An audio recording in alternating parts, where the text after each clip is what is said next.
ഗുരുവായൂരേകാദശി കഴിഞ്ഞു, ഗുരുവായൂരേകാദശി കഴിഞ്ഞു.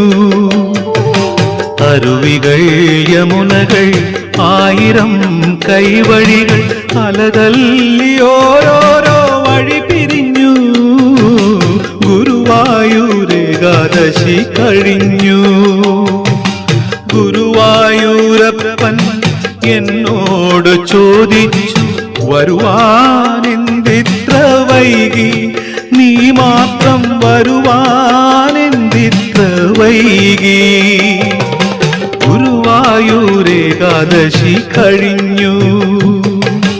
അരുവികൾ യമുനകൾ ആയിരം കൈവഴികൾ അലതല്ലി ഓരോരോ വഴി പിരിഞ്ഞു. ഗുരുവായൂരേകാദശി കഴിഞ്ഞു.